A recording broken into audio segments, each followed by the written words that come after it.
Today is Monday, April 30th, 2012, and at the instigation of my children, and even some grandchildren, I am going to try to tell the rather adventurous life story that I have lived in my 74 years. The aim is to acquaint you, children and grandchildren, with the background of our family, the various adventures we had in leaving our homeland Hungary, how we spent 6 years as displaced persons in Germany, how we came to the United States and started a new life, how we got to college, got married, raised 4 wonderful children, and lived a generally happy and contented life.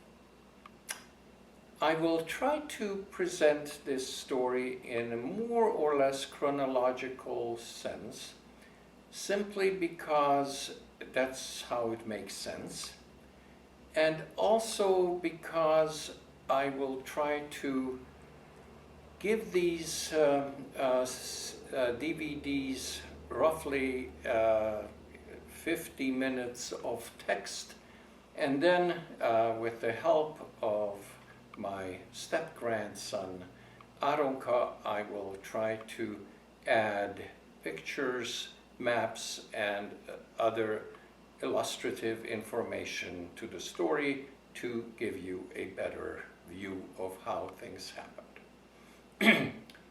Periodically, as you will see, I will look down simply because in order to keep this story straight, I have made some notes for myself, and I will try to follow these notes as closely as possible, although obviously there will be instances where I leave something out, or if something strikes me as another story to add to the saga, I will do so. So first, a bit of background. At noon, March 14th, 1938, in Budapest, Hungary, the church bells were ringing at noon when I was born into this world. My mother at that time was 25 years old. My father, an officer in the Hungarian army, was 34.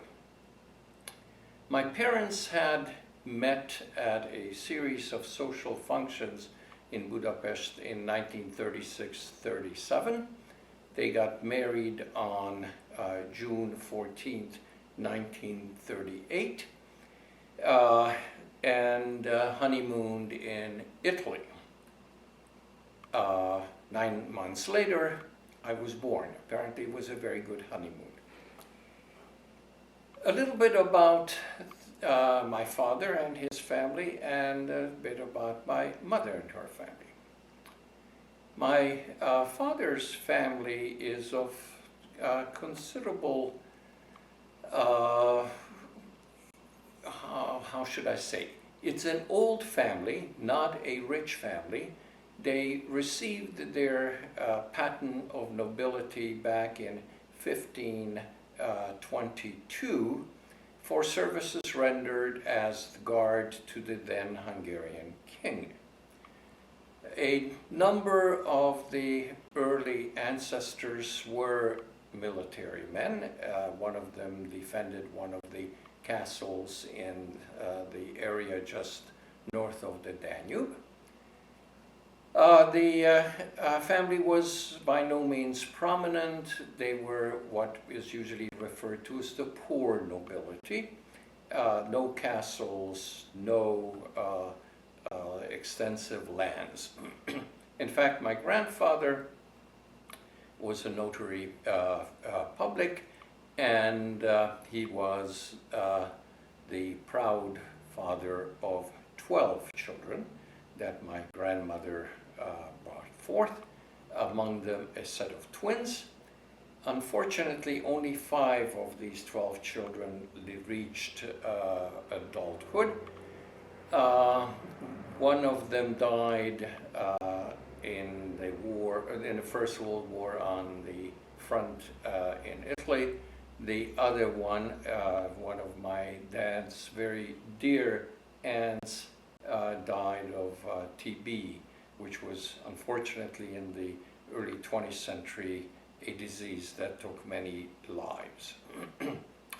Turning to my mother's ancestry, her family's pattern of nobility came from 1680 something. The family lived in northeastern Hungary, which today is part of Slovakia as of 1920. The family is probably of Flemish and German background, and they produced a number of judges and officials, county officials, and so forth. Among these ancestors is my great-grandfather, who was the most important county official back at the turn of the century, and also a member of the House of Lords in the Hungarian Parliament. My mother came from a family that was rather small. Her mother was married 3 times. It is from this first marriage. By the way, all 3 husbands were lawyers. The first husband died shortly after their wedding. The second husband, who is the father of my mother and my aunt, was also a lawyer and died of probably an acute case of pneumonia when my mother was a year and a half old. The third time that my grandmother, who was, by the way, an extremely pretty woman, married, was when my aunt and my mom were probably in their early teens, and the gentleman that she married was, as you would guess, once more a lawyer. My father received his education in the College of Agriculture in Western Hungary. He had attended 2 agricultural colleges, one in Debrecen and one in Óvar. Received his diploma from there. But when he graduated, it was in the middle of the Depression. Did not find employment in his chosen field, and so he entered the military and made that his career. At the time of my birth, my dad was a lieutenant and served in Western Hungary in a small town called Tatatóváros, which is a pleasant small town with a huge, beautiful lake and an estate of the Esterházy family, which is one of the famous noble families of Hungary, with whom we have absolutely no relationship. As I told you, we were poor nobles. My mother and father were extremely pleased that I was born, at least they always said so. Unfortunately, my mother almost died shortly after I was born. After being born in Budapest and returning to the place where my father was stationed, just a few short miles from Budapest, she became very feverish, was taken to the hospital. They thought that maybe it was some result of the afterbirth or some sepsis of some kind. And only in the very last minute did they realize that she was having an appendicitis attack, and really in the 23rd hour, 59th minute, they operated on her and saved her life, because if that would have perforated with the high fever she already had, there's a very good chance that I would have had been an orphan at a very early age, which fortunately didn't happen. A brief word about the time that I was born. The world situation was as follows. In Germany, Hitler had come to power 5 years before. Just 2 days before my birth, Adolf Hitler annexed Austria and was welcomed by a wildly cheering crowd in Vienna of several 100,000, if not million people who greeted him as their great liberator. These same people then, after the war, said that we had nothing to do with Nazi Germany. When I was probably about less than a year and a half old, my mother and father decided to go abroad again because they enjoyed being in Italy the year before, and they traveled to Germany. This was in August 1939. They traveled to Berlin, traveled to Dresden, saw many of those places which, as the result of Second World War, were forever obliterated from the face of this earth.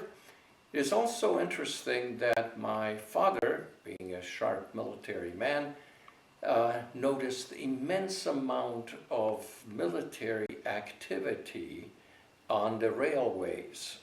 One train after another pulled by carrying heavy equipment, tanks, troops, and they were all headed eastward. My father then, from one of the towns where Mom and he stopped, called back to Hungary to the Ministry of Defense and said, I am reporting that there is very concentrated military activity going on. I would not be surprised if this is a preparation for military action or a war.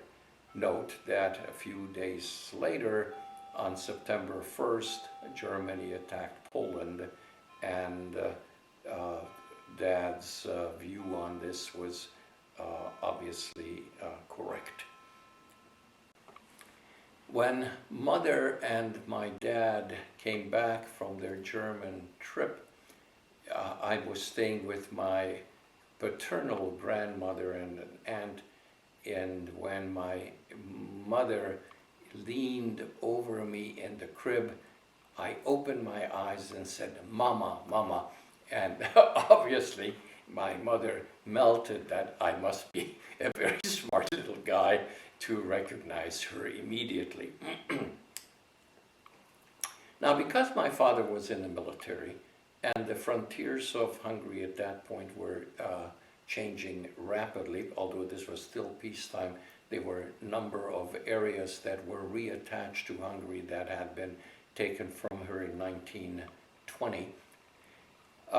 We moved around quite a bit, and we ended up in a town called Kolozsvár, German Klausenburg, and this is in the part of Hungary that is called Transylvania.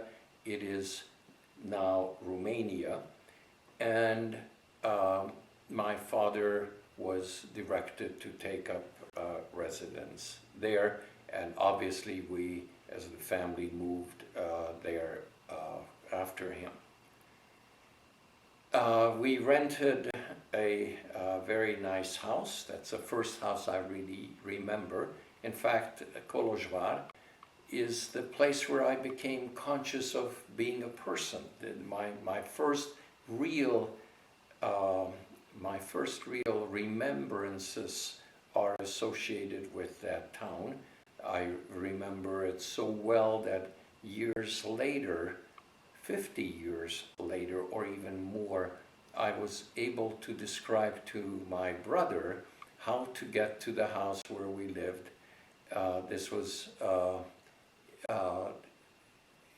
We left there in 1944, and I think I described the way to our house to my brother in the year 2007 or 8. And based upon my description, he found the place. So obviously I have a very good memory. I also remember the street where we lived. There were a number of high county and judicial officials. Right across from us lived a colonel with his son who became a friend, and we played together.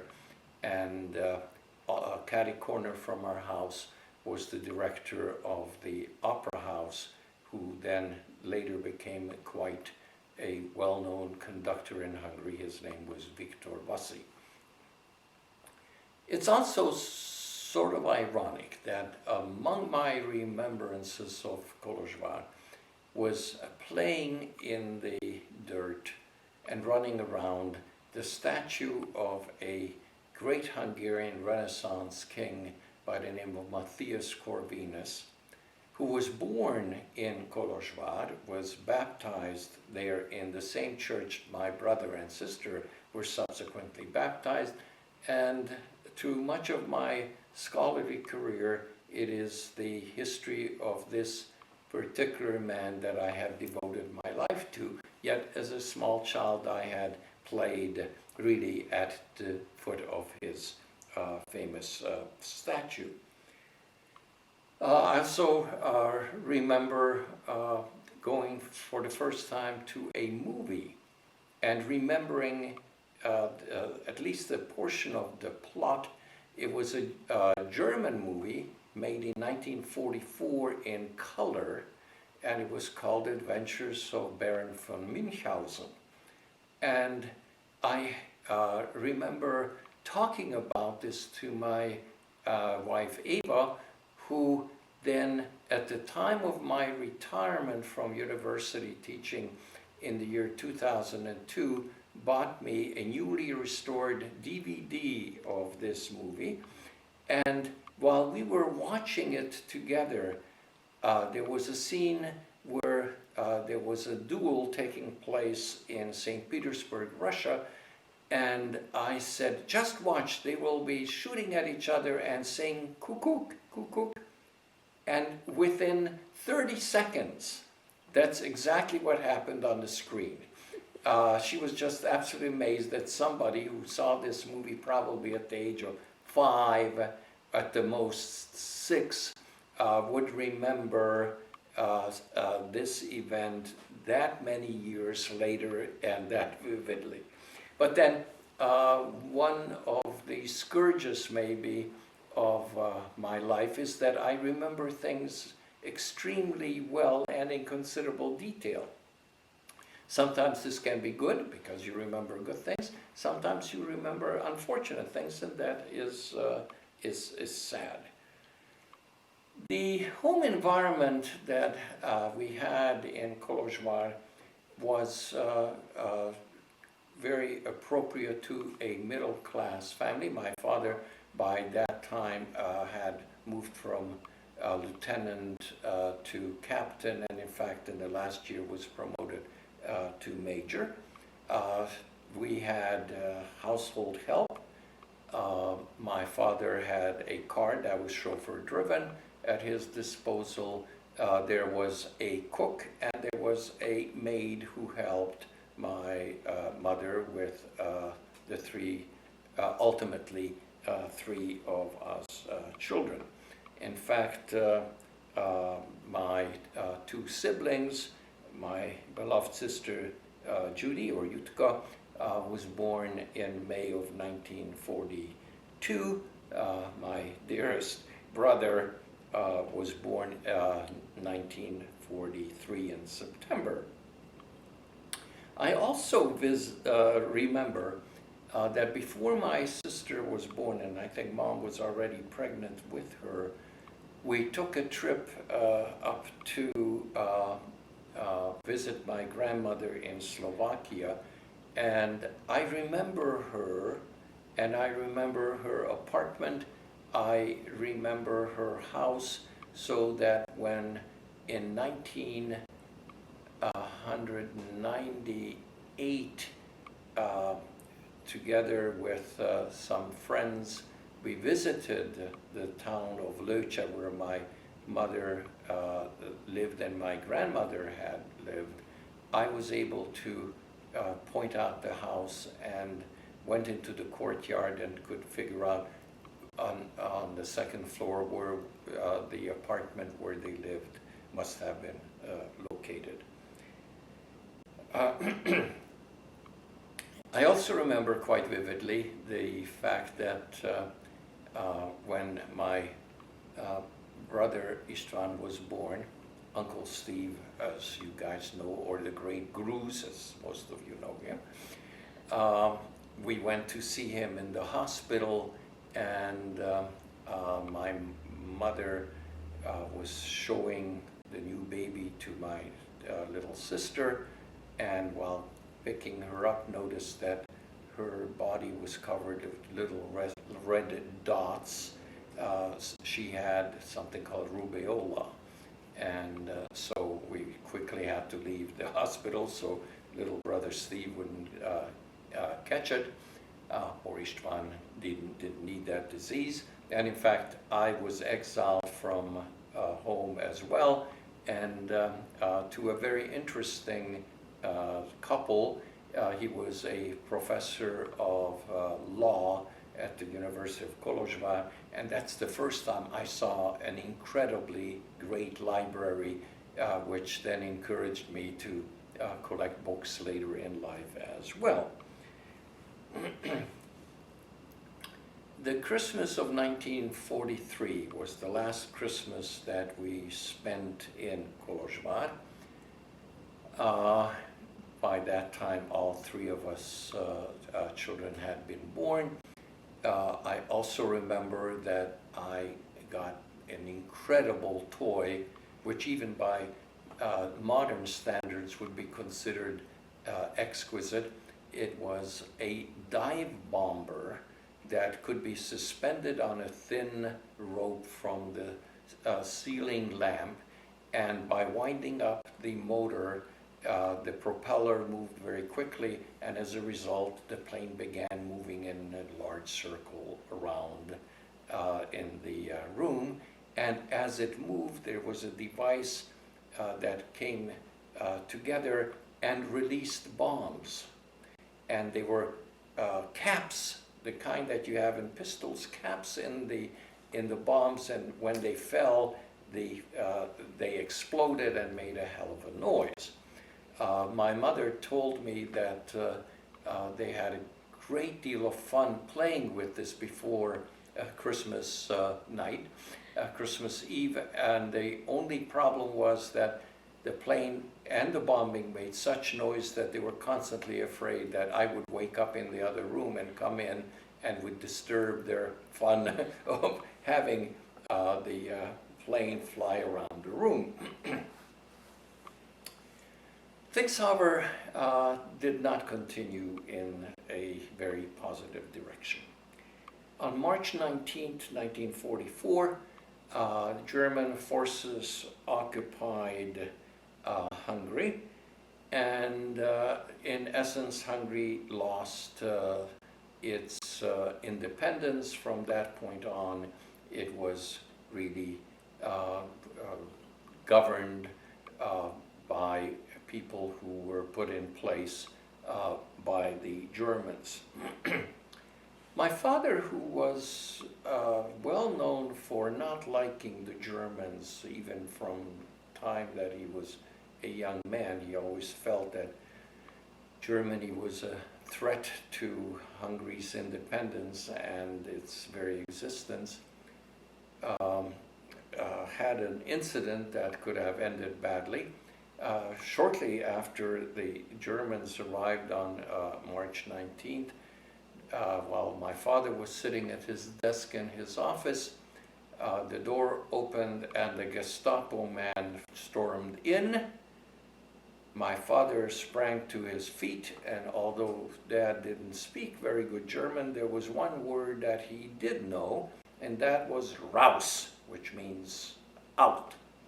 And he shouted at the Gestapo guy, out, out, out, pointed to the door, and the Gestapo man, somewhat startled, did retreat. But actually not for very long, because about 20 minutes later, my father got a telephone call from the headquarters of the Hungarian army base in town saying, my dear László, I think you better realize that the world has changed that of yesterday, and from this point on, you better behave with greater degree of caution, because it might cost you your life.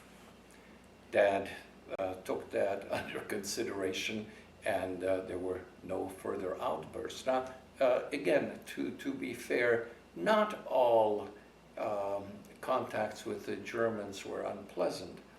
As the German army was retreating, and they were retreating through that part of Hungary as well, as army units were being exchanged from the front. My parents met at some kind of function, a German officer who seemed to be a very educated man, and they invited him to come to have dinner at our house, who then came and shortly after arriving and sitting down in a comfortable chair, said, "You have no idea how good this feels. I have not sat in a comfortable chair for over 9 months." And probably if he survived, there were many other months that he did not sit in a comfortable chair if he ever got back to Germany. And then even if he did get back, the question is, did his home survive the shelling and bombing and all that accompanied the war? I also remember, and this really shook me, and then later it came true.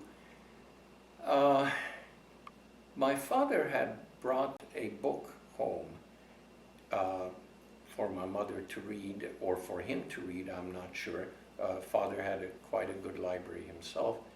And I got hold of the book, and in it were a group of illustrations showing refugees. These were Ukrainian refugees on the road in horse-drawn carriages with sort of a Conestoga wagon top, and people walking along with them with wheelbarrows piled high with possessions and so forth. And I remember it touched me, and I felt very terrible for these people, not realizing that in a little more than a year we would be doing exactly the same thing that I saw in that picture book. On June 2nd, 1944, there was an air raid and a bombing of the city of Kolozsvár. Let me point out that until the Germans occupied Hungary, the Allied bombing had not been an everyday affair in Hungary. Subsequently to it, it became targeting, unfortunately, not only railroad stations and bridges and so forth, but often areas of civilian population. Anyway, on June 2nd, the best I can reconstruct, the bombing came, and I remember I was on the terrace looking up, and I was shouting, "Look at all our planes, look at how beautiful they are." And all of a sudden there were these huge explosions, and my mother grabbed me and we all ran down to the cellar. The bombing was mainly in the area of the Kolozsvár railroad station, but it also hit a girls' college, and 11 girls, about 18, 16 to 18, died there. As a result of this situation and the fact that air raids became more frequent, my parents decided that it was time to seek some kind of a safer place. And at the invitation of my mother's sister, who lived in a small village on side of the Tisza River, which is one of the two larger rivers, the Danube and the Tisza are the two larger rivers flowing to Hungary. My father then packed us up and took us children and my mother to safety to my aunt's place. And he naturally had to stay behind in his office, and eventually was sent off to the front to fight the advancing Russians. The place where we stayed was in many ways very interesting.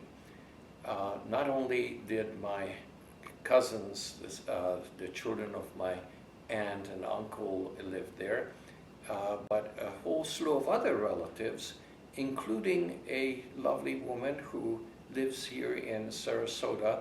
Her name is Clara Kajcineni, who at the time was there with her mother and all kind of other cousins.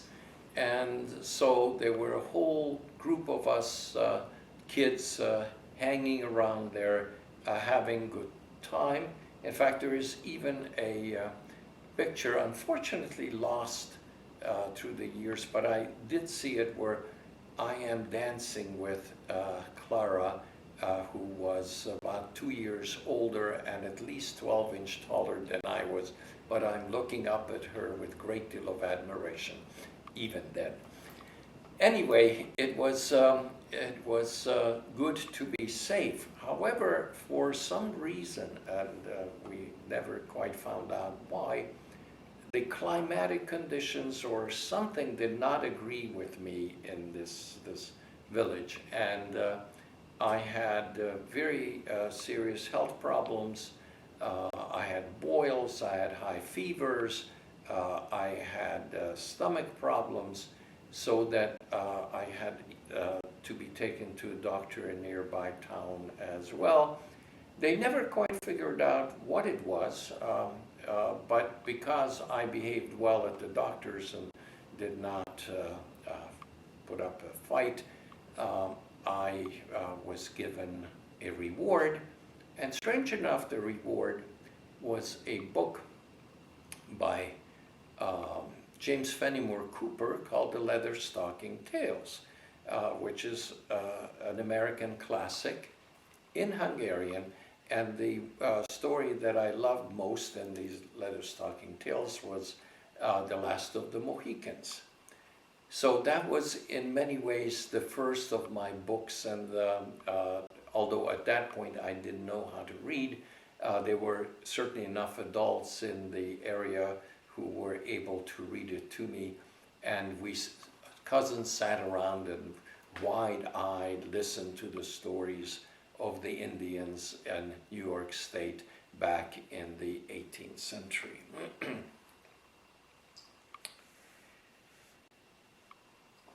My dad, as I indicated to you, was not with us. Periodically, about once a month or so, he did manage to come and to visit us, but the situation was becoming more and more desperate on the front, and the city of Kolozsvár we had grown up was evacuated, and he was sent to the front. In late August of 1944, the Russian front came very close as a result of Romania, which up to that time had fought against the Russians, very quickly switched sides and now supported the Russians and let the Russians through. As a result, the front line became even closer, and it became evident that staying at my aunt's place was no longer safe as it had been a few months before. And here again, strange fate. This cousin of mine, Kaitsineni Clara, now Graf, then Marot, her father, who was a Hungarian Air Force ace with many, many decorations, came to visit there and offered to take my aunt and her 2 children and my mom and 3 of us children in his car to Western Hungary to get us out of the area of major military danger. Now you have to imagine that this car is a small car. A Volkswagen Beetle would be considered a larger car than this. Into this car were packed 2 adults and 5 children and all of our belongings. Okay? You can imagine how many belongings. And we packed everything, I mean, under the seats and in the glove compartment. And what were most of the items? Diapers and baby powder and stuff like that. And we then set out with Uncle Bela, and he took us to some relatives around the lake Balaton, which is a large lake in Western Hungary. My mom and her sister had relatives living there, but obviously the relatives did not have enough of a place for us to stay for any length of time, all 2 families, and that is 2 sisters and 5 children. And so my mother heard that there was an officer's resort on the other side of Lake Balaton, and she then decided to go there and asked that they should take us in and give us refuge. Unfortunately, her experience in this case was not a fortunate one. The director of this institution informed her that this is for senior officers only, and they do not take families with children because the children would upset the quiet of the elderly ladies. Whereupon my mother asked, well, is it rather strange that my husband can be sent out to die for his country, but I cannot seek refuge here? And the guy insisted that nothing can be done. And my mother left the office tearfully, and as she was going down the hallway, she met a colonel, a friend of my father's, who recognized my mother and said, Madame Domonkos, why are you crying? And she explained what had happened minutes before. And he said, just wait here. And he went in, and my mother said there was a lot of very loud shouting behind the doors, and subsequently the friendly colonel came out and said, tomorrow there will be space for you and the children here, and you can come and you can stay as long as you want, I guarantee it. And so that's where we then landed up. It was 1 room, and mom and the three of us children lived there, but it was a very nice place with tennis courts and a beautiful dining hall, and food was served very elegantly. And my brother and sister did not make excessive noise, so the old bags didn't have to worry about that. And then the great joy, one day as I was about to go out to play in the sandbox, which all of a sudden they provided, there stood my dad, and he had found us. He had gone back to the place where we had been near the Tisa River, found the place to be abandoned, and one of the people still living there said, well, they went to the Balaton, and my dad then traced us and found us.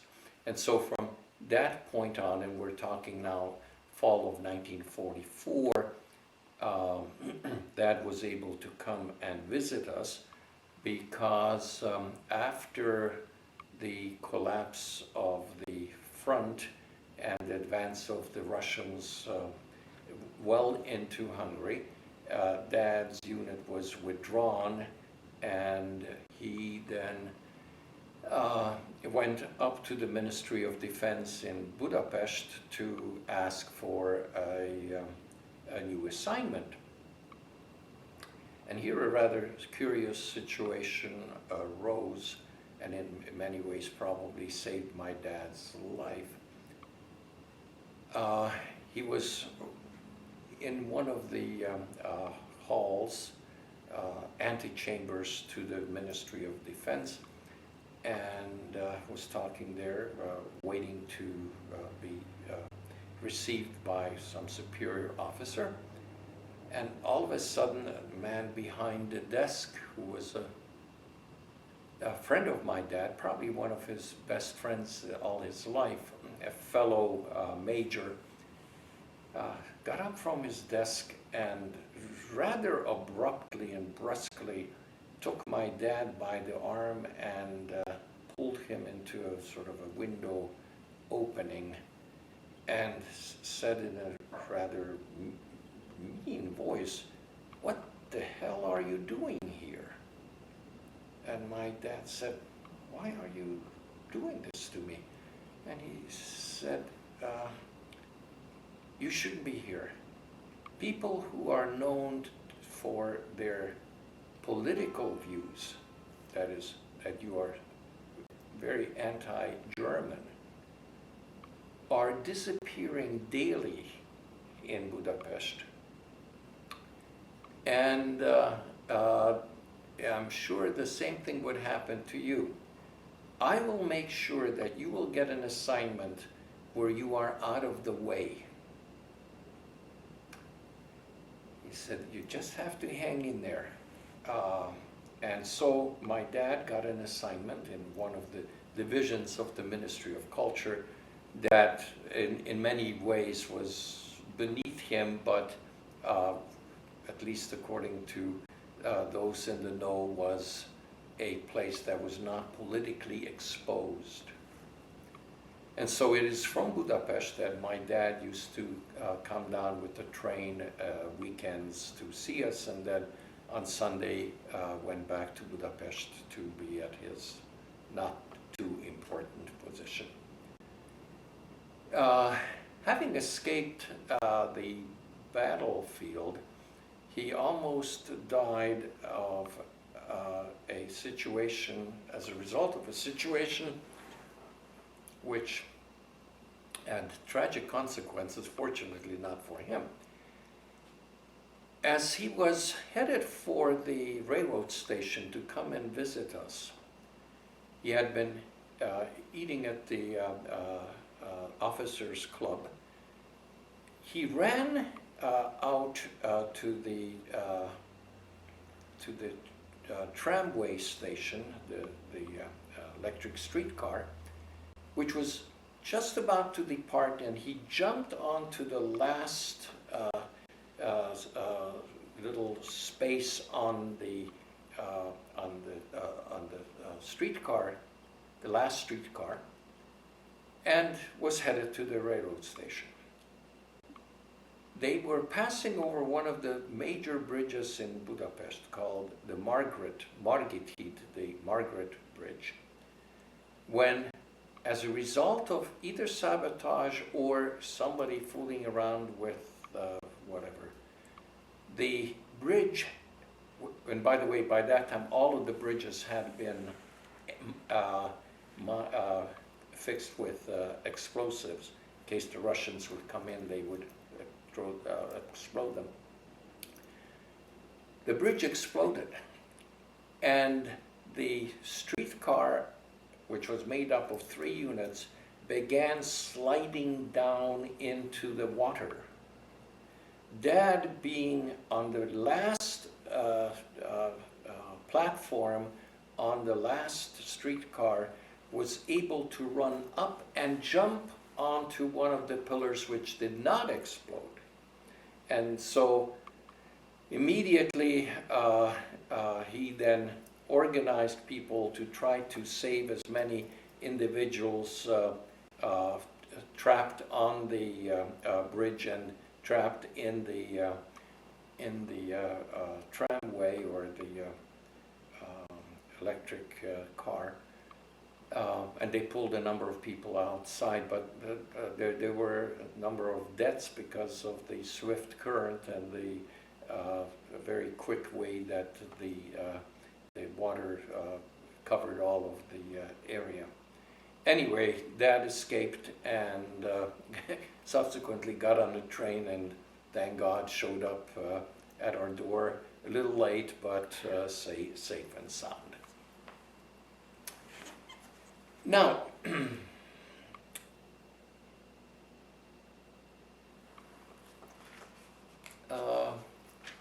eventually, the Ministry of Defense, because of the approaching Russian armies which were about to encircle the city of Budapest itself, the Ministry of Defense was broken up into various units and moved to the westernmost frontier area of Hungary, close to the Austrian border. And the office, the department in which my dad was working, was taken to a small village on the frontier near the city of Szombathely, which was a fairly large town in western Hungary. And there in this little village, that department of the Ministry of Culture, of Defense, took over the school building, and that became the office. And the children were then forced to have classes in the local church and the sacristy. Now, Dad then came and took us to where he was staying.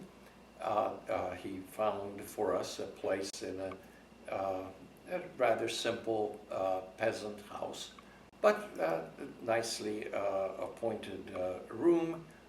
And I, who had begun first grade in this officers' resort where my mom and we had taken refuge, and had learned the very basic writing of the ABCs.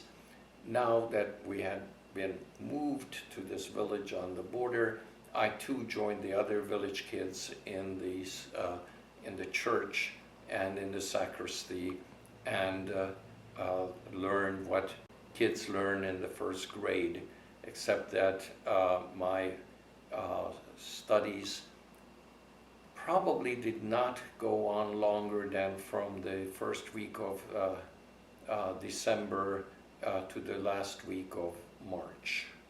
That was my first grade. In December of 1944, in this village in Western Hungary, we spent our last Christmas. And it was still a rather nice Christmas in the sense, well, first of all, the family was together, which was very important. And number two, my mother went to the town nearby, to this town of Szombathely, and bought me incredible gifts. For example, I got a steam engine that ran with little pellets of kerosene, and it was able to drive a fountain which shot water up in the air, and if you held it shut, the water pressure built up and you shot it all the way to the ceiling, which was absolutely great fun.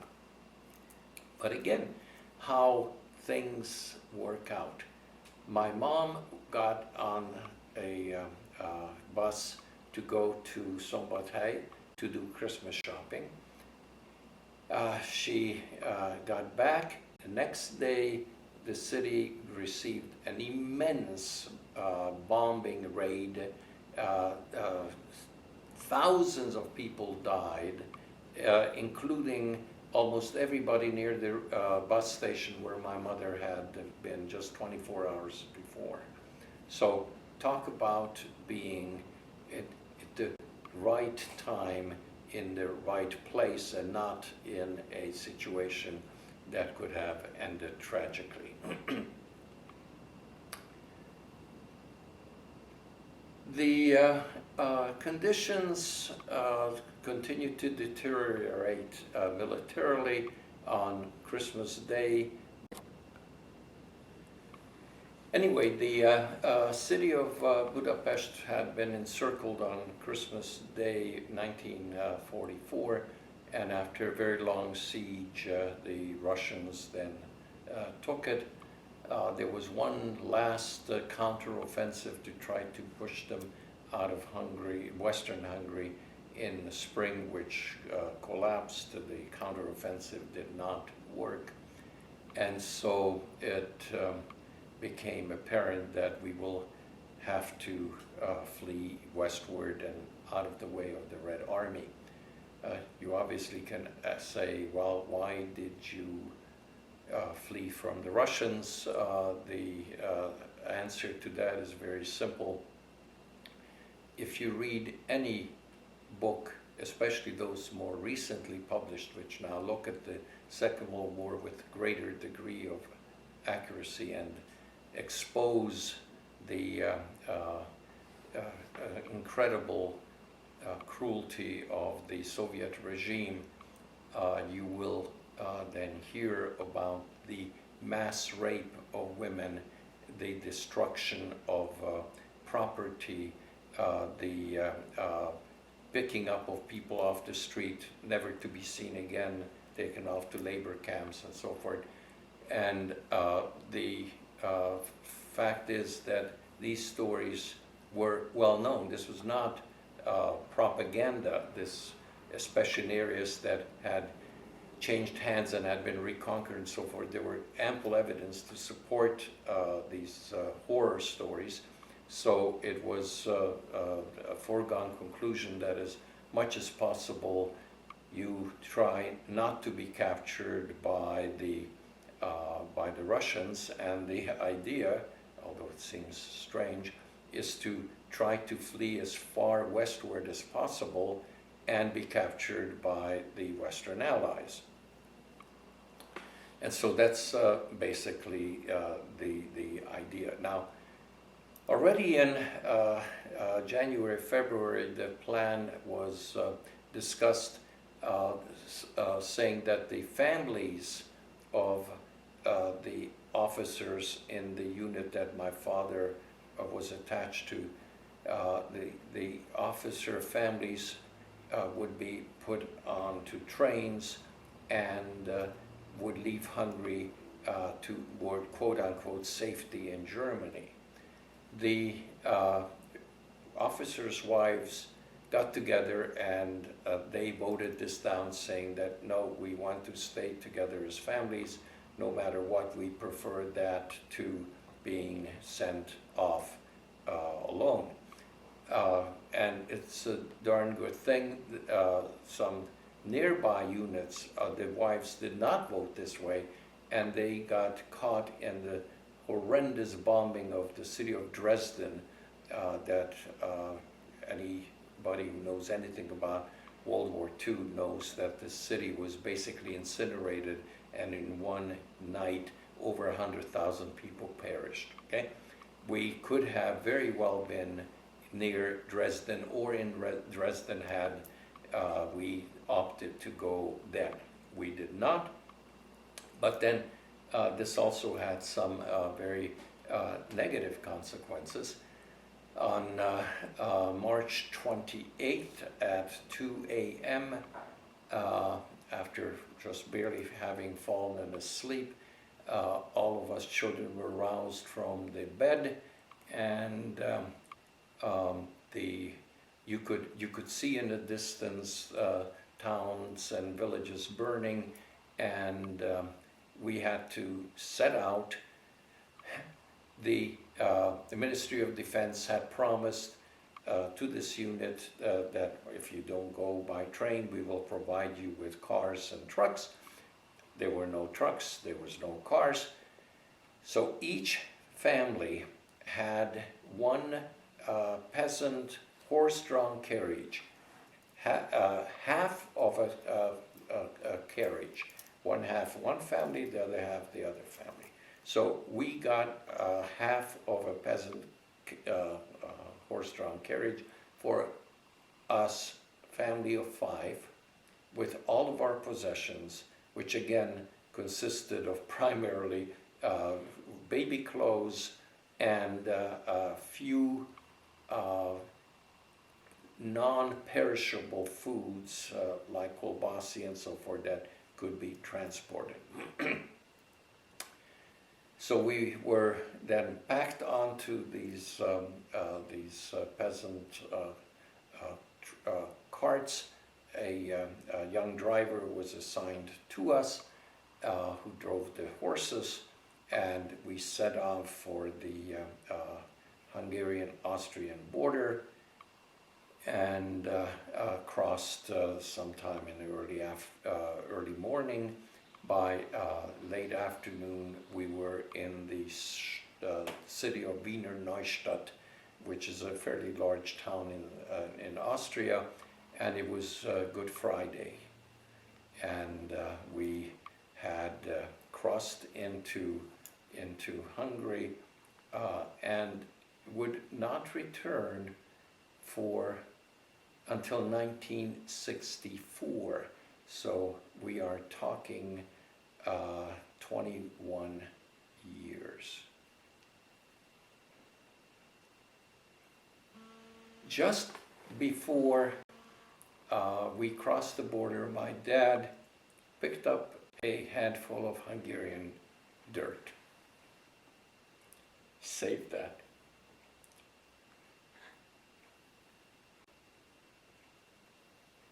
When years later he died, we put that in his coffin. He would have liked it that way.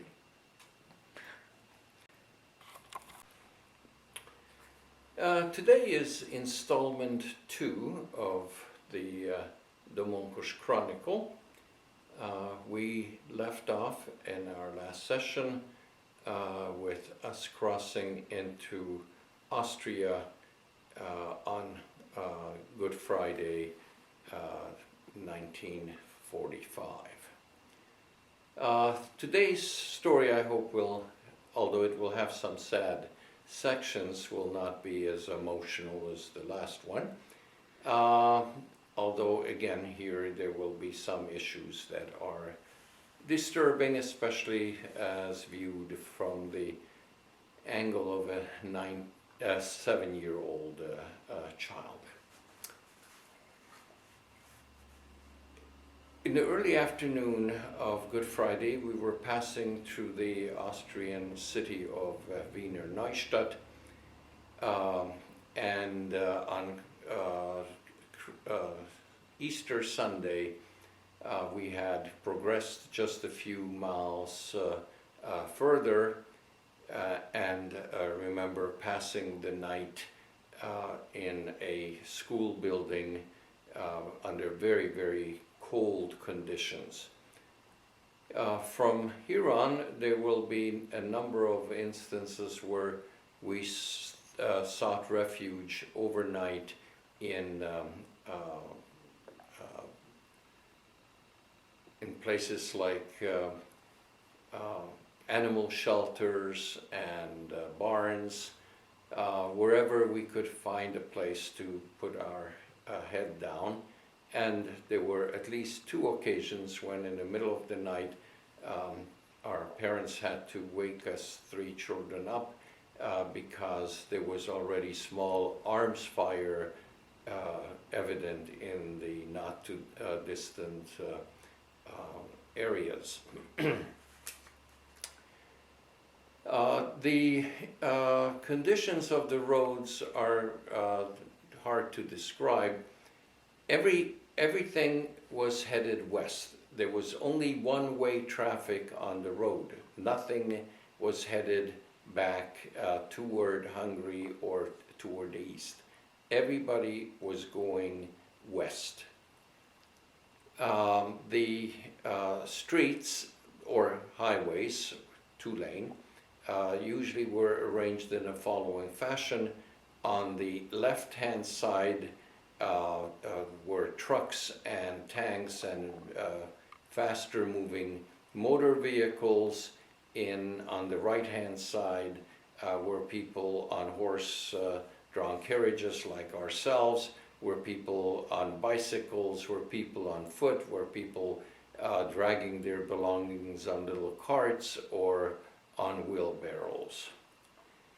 I do remember a very, very sad sight. Along our cart were driven a group of what probably were either prisoners of war or concentration camp inmates. They had these striped uniforms and looked emaciated. I remember my mother reached out to a man who was begging for a piece of bread and gave this man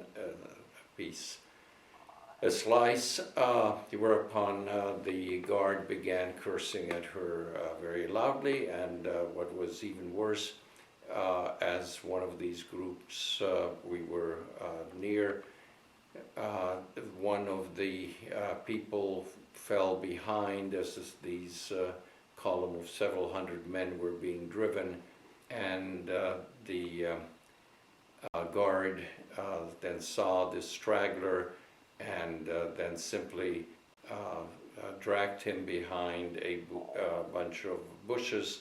There was a shot and the guard came back alone. So obviously and was very tragic for that man. And if you consider the desperation of these people, you could hear the end of the war in the air. I mean, there were gunshots in the distance. For somebody to feel that they could no longer go on, even though in all probability within a few days they would be liberated, gives a sense of the absolute exhaustion of these people who might have walked all the way from the Ukraine to the Austrian border. Another rather unfortunate situation was that very often low-flying planes, both American, British, and Russian, would come and often strafe the columns, hitting people indiscriminately. There were obviously military vehicles there, but there were also civilian population. Fortunately for us, although we heard about these instances and know personally of people who were killed in this fashion, this did not happen to us at that time. The progress of the columns headed westward was very slow. There were often long periods when we were stalled, basically. And then a very interesting event occurred. A Hungarian military truck pulled right next to our horse-drawn wagon, and there were guys looking out from behind the enclosure of the truck, and my father yelled over to them, saying that they were Hungarians, is there any way you guys could give us a lift? And the officer, who was obviously in charge there, shouted back. He says, okay, Major, if you and your family can quickly move your belongings onto the truck, we will gladly take you. So within really minutes, the three of us children were taken to the truck, and people there helped to bring us in and sat us on their lap, and whatever meager belongings were on that horse-drawn carriage were transferred onto the truck as well. And hardly had we made this move when the column, the faster moving column on the left hand of the street, began to move, and we were on our way, leaving behind the people from my dad's unit who were still standing there with their carts.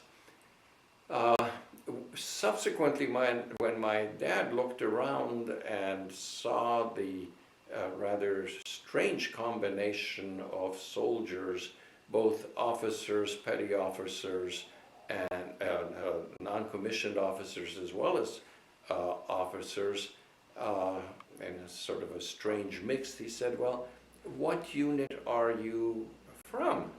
And whereupon the man in charge responded, well, we are with the military justice system, and these are people who have been arrested for desertion, non-compliance with orders, and are to be tried by a military court. And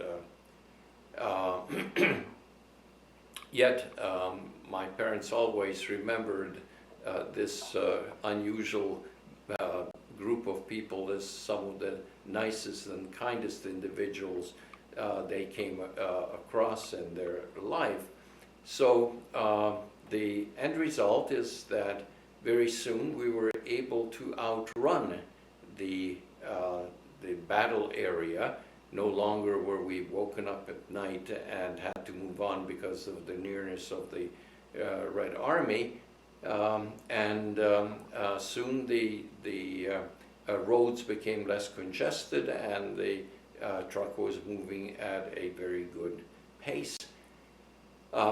We remember asking periodically what direction we were headed, and again, the direction was determined by how far the Russians had advanced and which roads were still open for refugees.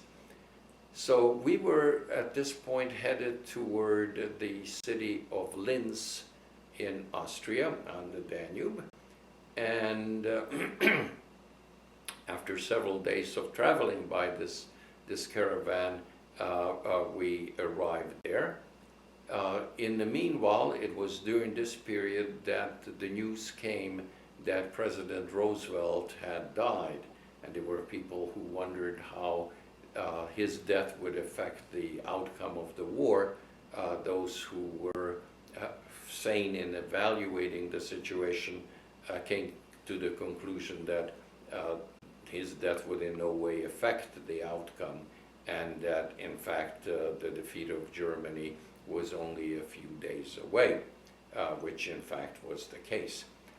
So we arrive in the city of Linz, where the truck parked in front of a school building which had been taken over by the Hungarian military, and they unloaded us in the courtyard, and we bade fond farewell to the people who had rescued us from the rather tight situation a few days before.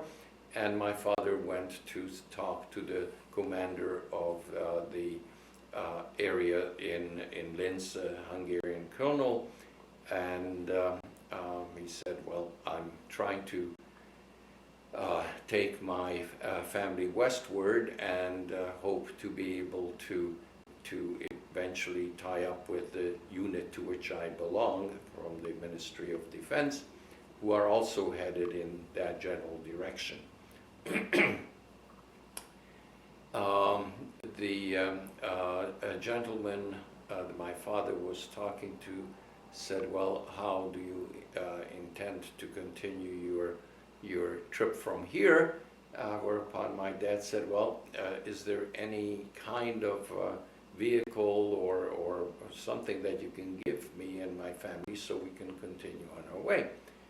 And they were standing by a window, and the guy turned to my father. He said, look down there in the courtyard. There is a horse and 2 horses and a carriage with a young man who had driven the horses. They had come all the way from the Ukrainian border. And as you can see, those horses are so emaciated and so weak from this long voyage that they can barely stand. He said, if you want these horses and you want the wagon and the driver, they're yours. So my dad said, okay, and said goodbye to the colonel. And then he inquired among the soldiers present at this place if anybody knew anywhere where these horses can be given food to bring them up to the condition where they could continue on their way westward and take us along. So they found a peasant not far away from Linz where they could take the horses, and my dad, I don't know with what, but gave something, whether it was money or kolbasi or cigarettes or whatever, to the farmer to feed the horses day and night as much as they wanted to eat, just so that they regained their strength. The problem was, however, while the horses were being strengthened, what would happen to us? And at that point, my mom came to the rescue, who remembered that years ago, when she was still an unmarried young woman, she had stayed at the estate of a relative. In fact, the lady that I mentioned before, Kaitsineni, her grandmother's estate. And there was, during the summer when my mom was living there, a woman from Linz, Austria, who was teaching conversational German to the young people there. My mother knew that the lady's name was Henrietta or something like that, and that she lived in Linz, close to the river.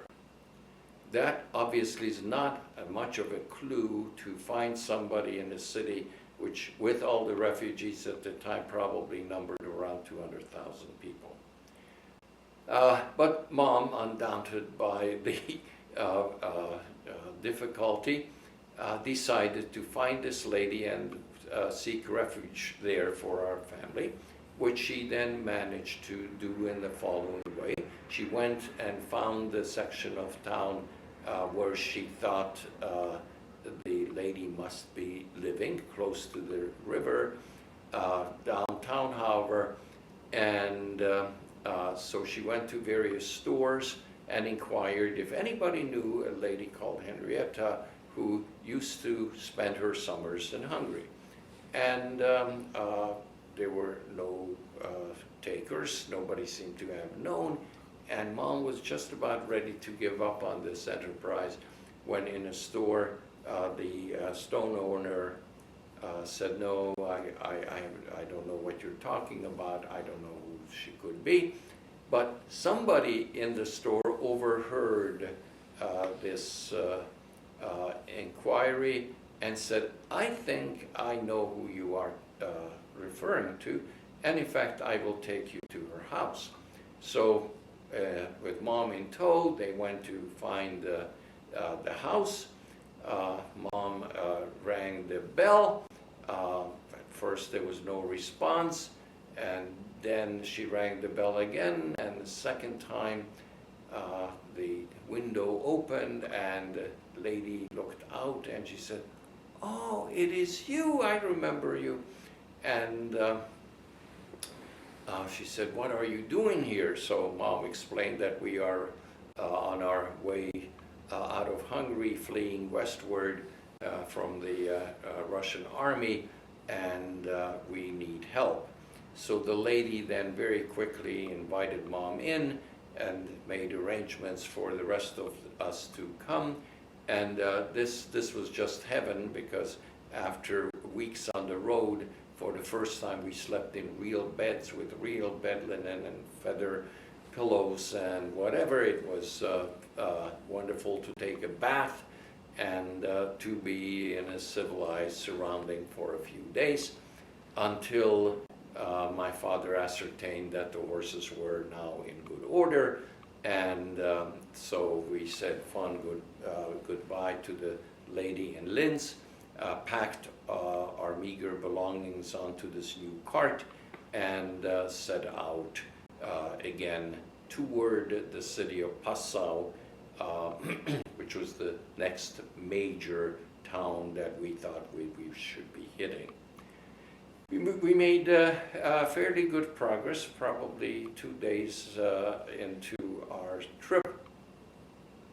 It was a Sunday morning. We were just about 8-9 miles from the city, kilometers from the city of Passau, when we were headed down an incline, and just at that time a low-flying plane buzzed us.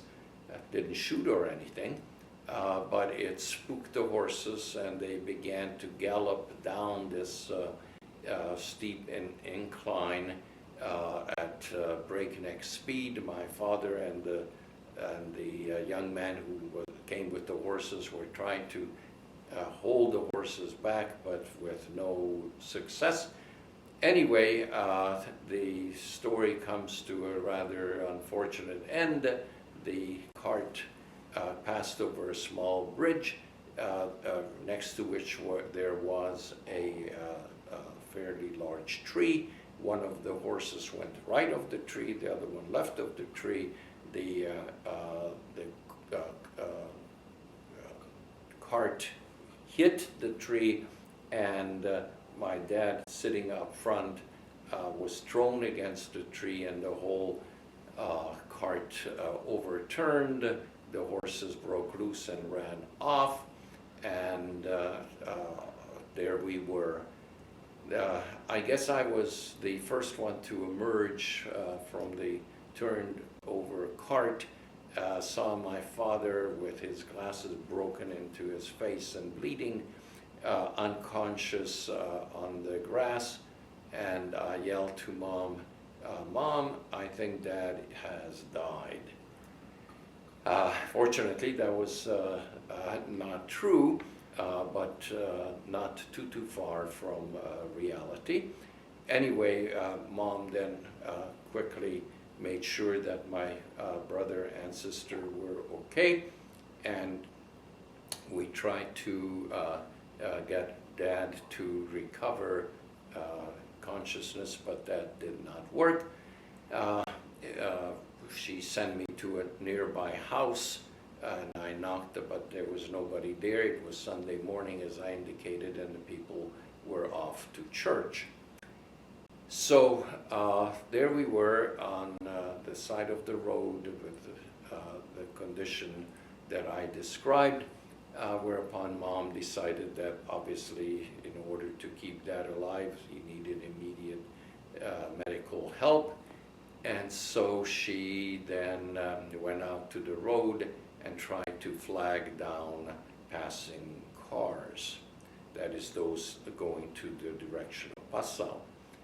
The number of cars and trucks passed by. Mom became desperate. She stood in the middle of the road, and I guess she later told me, she said, I was either going to stop the car or die trying.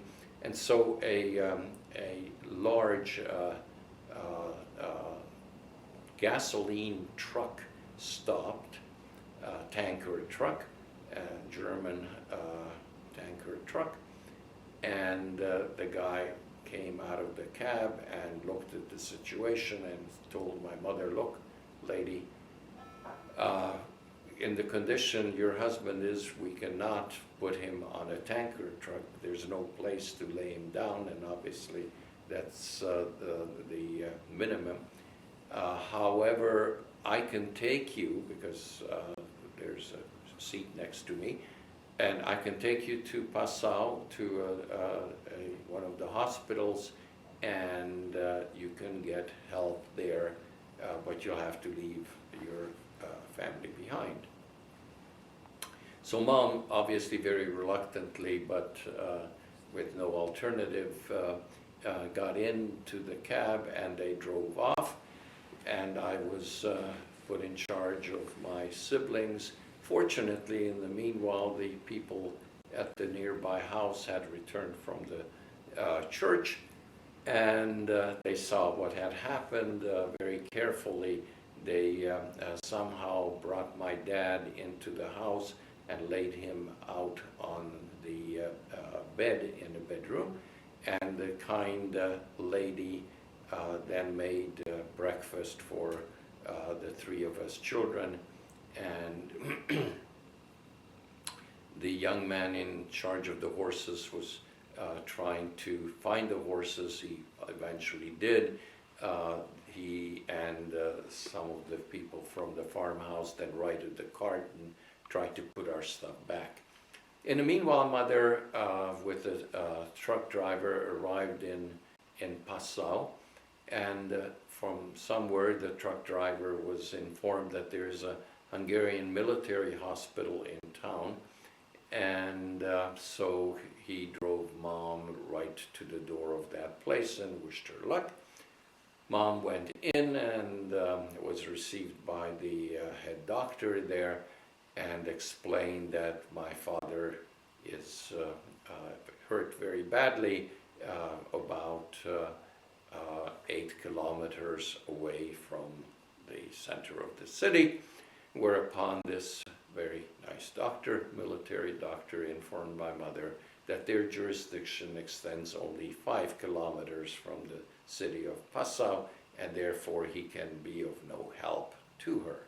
As you can imagine, my mother was absolutely devastated and reminded the man that, you know, we're talking about somebody who had fought on the front and now needed help, and the medical establishment is not forthcoming.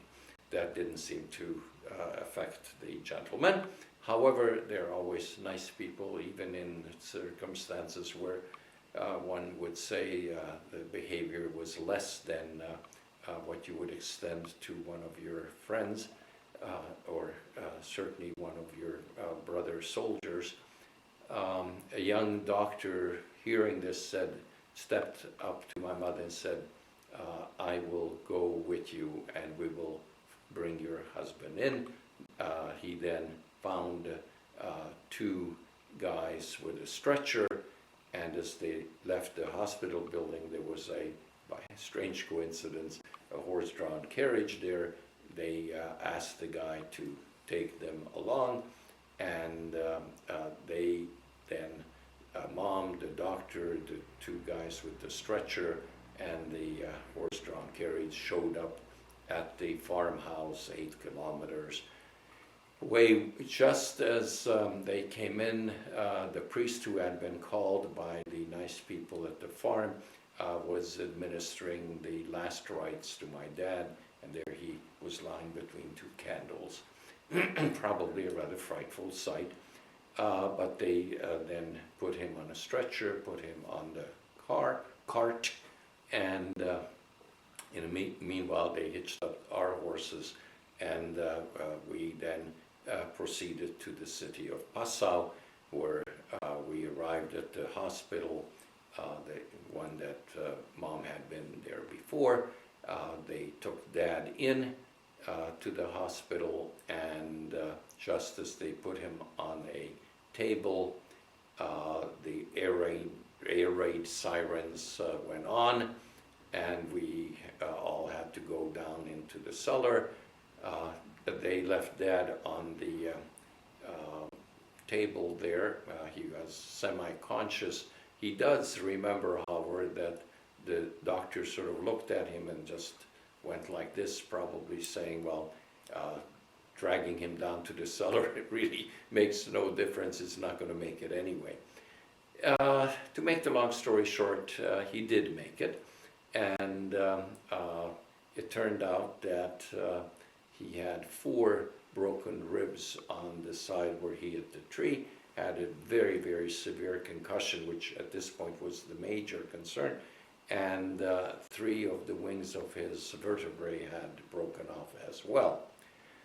Now let me tell you that although this was a military hospital, that's not what it was built as. It was a Jesuit college building, a school building, with built in the 18th century with immense walls, very, very strongly built place. But it had no medical equipment. They did not have a way to run any kind of tests. There was no x-ray, nothing. Based upon what they could observe, they decided that after Dad regained consciousness, they put a very thick adhesive tape around his chest to keep the ribs and the broken vertebrae in place the best it would, and they put him in a room along with probably 10 other people. The situation in Passau at this point was becoming extremely critical. The question was, would the Russian army arrive or the American army arrive sooner? And obviously everybody was praying that the Americans would come, and fortunately they did. Now we found a refuge in the hospital building on the top floor. A classroom building was given to our family, and there were straw mats on the podium on which the teacher's desk usually stood. There were lice everywhere, and it was a place where for us, we couldn't eat at the hospital because that was only for people who were sick. So Mom had to drag us to some soup kitchen across half the town at least twice a day for about 4 or 5 days before that became impossible, because the city was surrounded and came under siege. Now, let me stress the fact that this siege made absolutely no sense. Berlin had already fallen, Hitler had committed suicide, the war was over. We're talking about the first few days of May, yet a division of SS troops decided to fight from house to house and saved the German Reich in Passau by holding on to every square foot, which then resulted in, as I said, street-to-street fighting, and they were bombs and guns, and the very fact that the building where we were had huge red crosses painted all over it, on top, on the side, and did not prevent it from being hit by all kinds of shrapnel and bombs and whatever. In fact, the room where we usually were got a hit from the roof, and the device exploded in the room.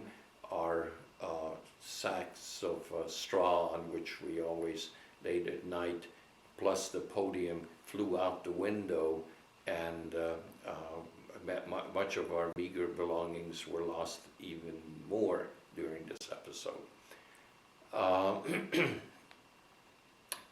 The situation was so bad that at first they couldn't move Dad into the cellar because of his very severe concussion, and so very often we sat around on his sick bed. They had to open all of the windows of the large room where he and 10 other people were laid out on beds, simply because of bombs and shells falling everywhere. The air pressure would have busted the windows, and there would have been glass flying all over the place. Eventually, when Dad became able to function more, and he was snapping out of the head trauma, we were all able to go down into the cellar, which was a huge domed place, immensely secure. So even if the building would have been hit, we were considered very safe down there. But then you must also consider that there were wounded people there. There were people with typhus and all kinds of communicable diseases. Not a very good place for small children and others whose resistance had been weakened by the wounds that they were suffering from. Anyway, one event there that we all, the family, remembers is that the siege was really winding down, but there was still considerable amount of shooting outside, and all of a sudden at the door of this shelter, an American GI showed up with a wound in his arm. He was bleeding quite profusely. Obviously, he had seen the fact that there were these red crosses all over the building, and so he came in to seek medical help.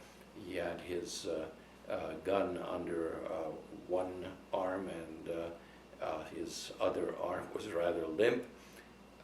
He came in, the Hungarian doctors then very nicely treated him and fixed him up.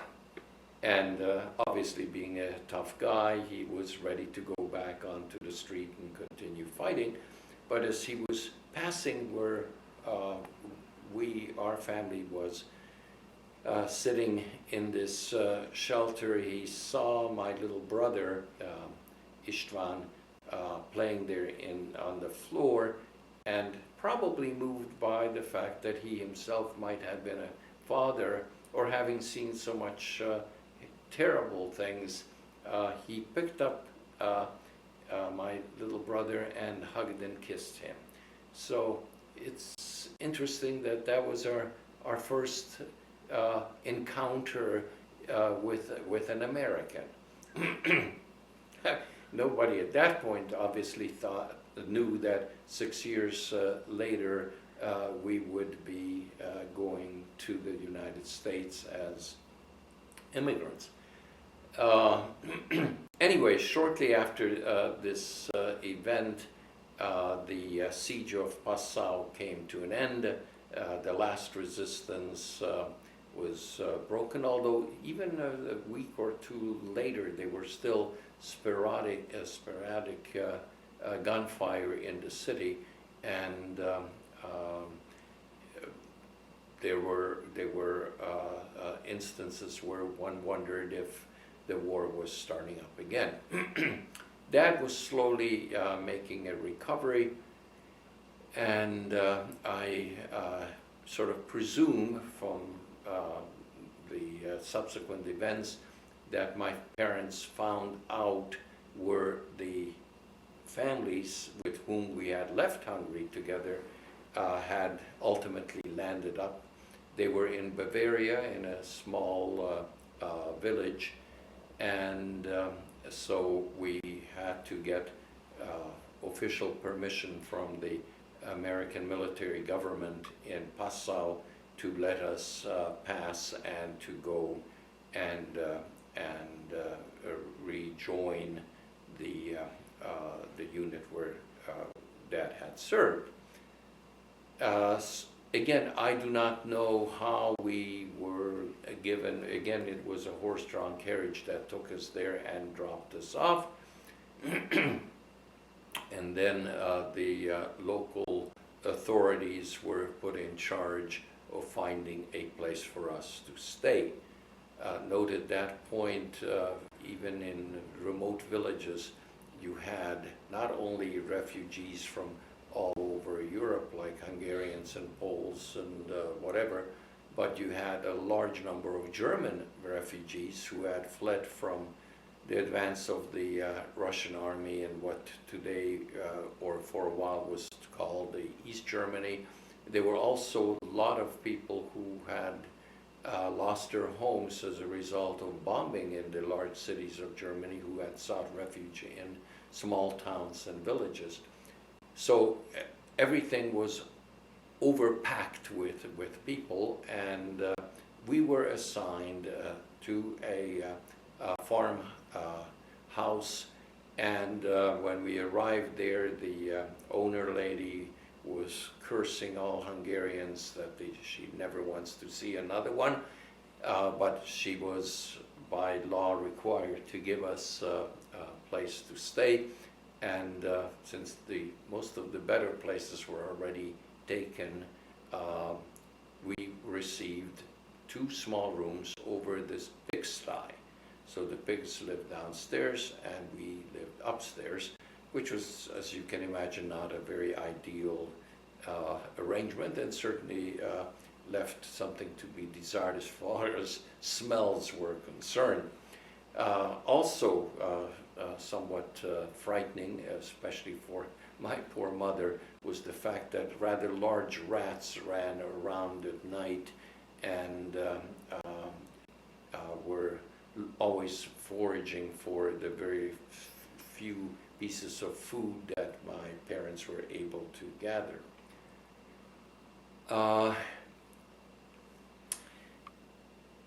Once we moved in here, the next problem was to provide food. And so my parents went to various places, nearby villages, trying to buy a few carrots here and a few potatoes there, and you know, some farmers were willing to sell a little flour or eggs. I think that my father received before the collapse of everything some German money with which he was able to pay, and so the problem was shortage of things. And I also know that my mom found a nearby monastery where very sweet nuns lived, and whenever Mom went there and explained that she had 3 small children, there was one particular nun who was very, very sweet and always gave her vegetables from the vegetable garden that the nuns themselves had. American military we saw very, very infrequently. In Passau, after the siege was over, well, among my remembrances was the fact that that's the first time I ever saw a black person in my life, and was rather surprised that almost every driver of trucks and jeeps and military vehicles in the United States Army in 1945 were African Americans. Subsequently, when we lived in this small village, periodically a jeep would come by, didn't bother anybody. What they were actually looking for were weapons. And I do remember going from one town to the other on foot at a crossroad. There was a whole pile of hunting rifles and all kinds of other shotguns and whatever that had been burned. They poured gasoline over it and ignited it, and obviously this then rendered these guns absolutely useless. This was one way to disarm the population and prevent some kind of guerrilla warfare or whatever they were afraid of. During this summer, this is the summer of 1945, when we were living in this farmhouse, my father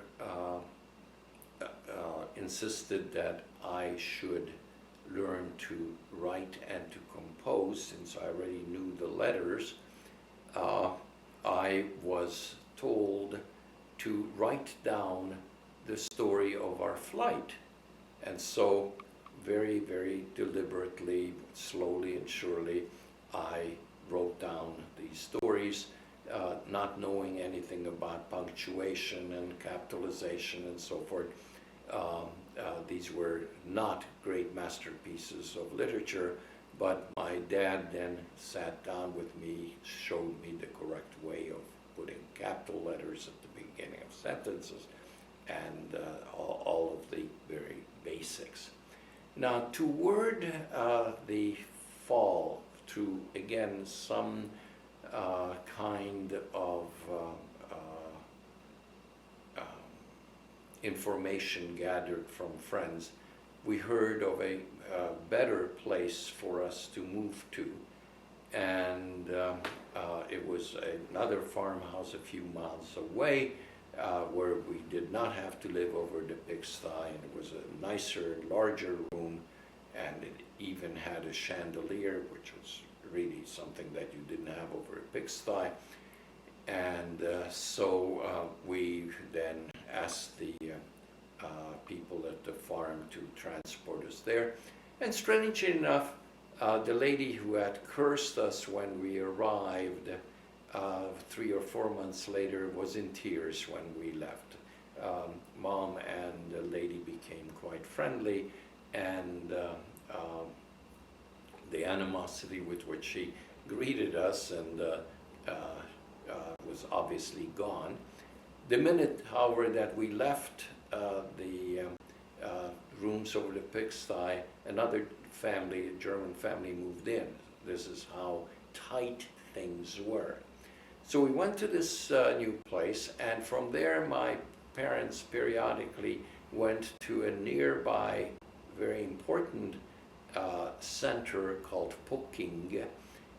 It was it used to be a Luftwaffe, the German Air Force base, with a railroad station where they brought in ammunition and so forth for the planes back when the German Air Force was still functioning. And there were several dozens, probably 40, 50 barracks in sort of a woodsy layout. They were hangars which had already been blown up. They were airfields which were rendered inoperable by bombing. But this place was a camp from which people who had fled their homeland could then be transported back to their respective countries. This is primarily a Hungarian camp. The idea was, and understandably so, with several millions of people displaced as a result of the war, the Allies were very eager to get these people back to their respective homes, because the food condition, not only in Germany, but food supply throughout Europe, throughout even victorious places like England and the Netherlands, were such that people were near starvation. So to get these people back to their respective homes made good sense. And my parents certainly felt that now that the war is over, this was something that the flight was simply to get away from the Russian troops. Now that things have calmed down, we will return to Hungary and continue our life. We all presumed that after the war, the Russians would withdraw and that life would resume anew. So they made arrangements, my parents made arrangements for us to leave this second German farm and head to the railroad station at Poking. They had documents which said that on this and this date there is a place for my mother and my smaller siblings in passenger cars, and my dad and I were going to be put into freight cars and we would be transported back to Hungary. So on the assigned date, again, probably the local farmer packed us all up, and again, as soon as we left, somebody moved into the nicer place where we had just lived for the last month or so, and we headed for the railroad station in Poking with the idea that that same day, maybe that evening or certainly next morning, we would be headed back to Hungary. We arrived at the railroad station, and this will have a tremendous effect for the rest of our lives. There was no train because of coal supplies being very meager and unpredictable. The train, remember we're talking about steam engines and so forth in those days, not diesel and electric. There was no coal, therefore no train, and since we couldn't go back to the farm where we had left that morning, we were then forced to go to this German Air Force camp that was the place where refugees were gathering to be shipped out. We went to the camp, were assigned a room in one of the barracks. These barracks were very poorly constructed, especially as far as insulation was concerned. The rooms had little stoves, but there was very little fuel, and single pane windows. You could practically see through the walls outside. There was no insulation anywhere, so it was rather cold, and we are talking about November, December now of 1945. So we lived there. Also, to give a fuller picture, there were short brownouts, or for long periods of time during the day there was no electricity because there was not enough coal to generate. So rather dark, cold. I remember Dad, who just a few months ago had these broken ribs, went out with friends into the neighborhood woods to cut down trees at night illegally, to cut them up and then bring home some fuel for the small stoves, and you can imagine that a freshly cut wood, how much heat that threw off, and it was more smoke than heat, but it was better than nothing. Christmas came, and I fully realized that Christmas was something that parents did for their children, and that there were hardly any gifts. I mean, there were some little items made out of tin cans, and some little pictures that Mom got from the nice nun at the first place where we were, and that was Christmas compared to the wonderful dive bomber 2 years ago, or the steam engine the year before. This was considerably more meager. Just before Christmas, around December 15th, news spread in the camp that they will open a school for the children who were waiting with their parents to be transported back to Hungary. And so I was then enrolled in the second grade.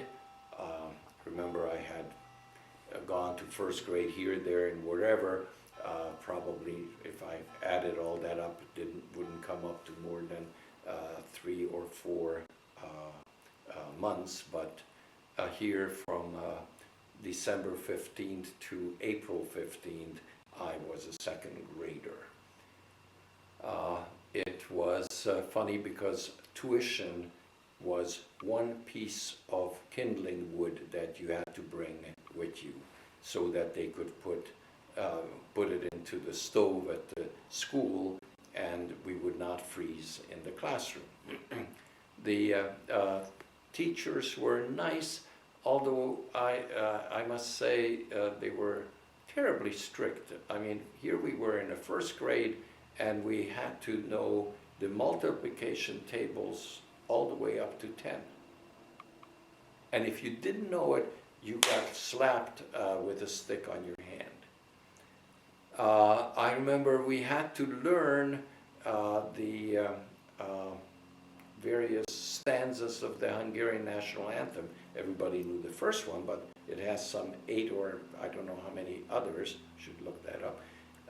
I remember not doing well in that, and so one of my classmates, a really not very nice young girl, ran to my parents and knocked on the door of our room and said, "Oh, your son had to stay behind school because he doesn't know the national anthem."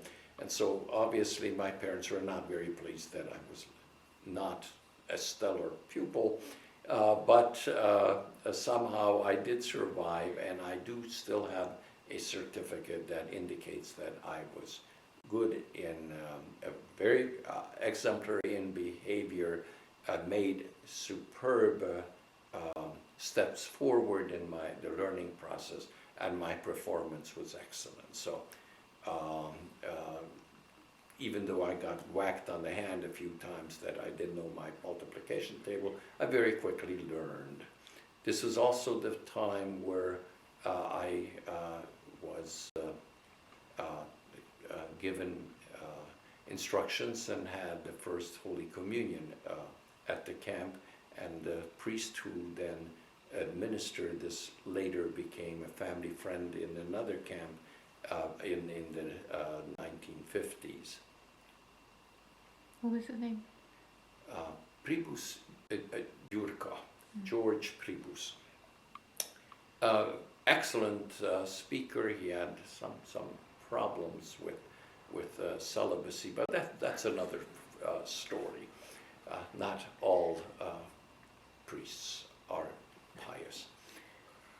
Anyway, one more story here.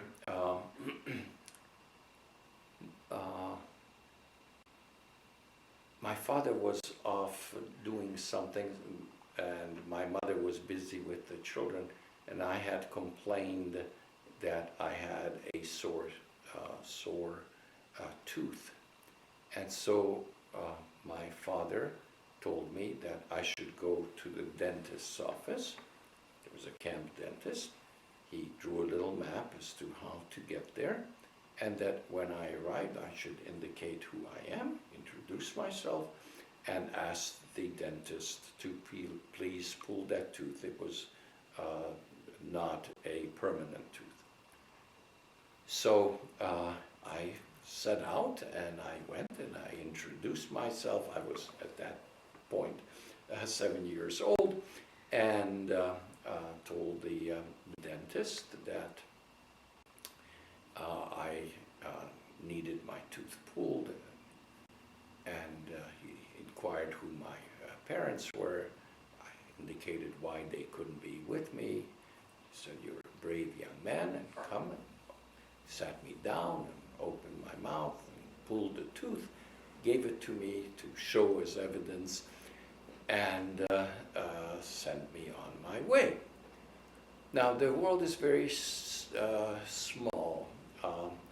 In the same barrack where the dentist was located, but just another part of the barracks, lived the friend of my father's, Feribachi, who had, I mentioned in the previous presentation, who had in a way saved the dad by indicating that people like him who had very strongly anti-German feelings would disappear.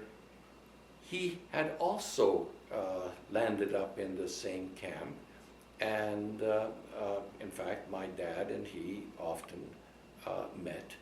And so a day or two later, this Feribachi shows up at our house. I was out playing, and he said, "I had the most wonderful conversation with a dentist in the same building where I live." He said, the dentist said to me, "You cannot believe this. A 7-year-old little boy came, formally introduced himself, asked me to pull his teeth, and when I asked him where his parents were, he said that they were very busy, and I asked who his father was, and he said his name was Major László Domonkos, and I was so impressed with him. I have never seen anything like this." So my father's friend said, "Well, I know the family and I know the little boy, and I'm going to be sure to tell his dad what a good little guy he was." And so I guess when I got home from playing, I was rewarded with a warm hug, because there was not much else to be rewarded with. How do we stand with time? You've been on for an hour. Okay, let me just tell one more story here.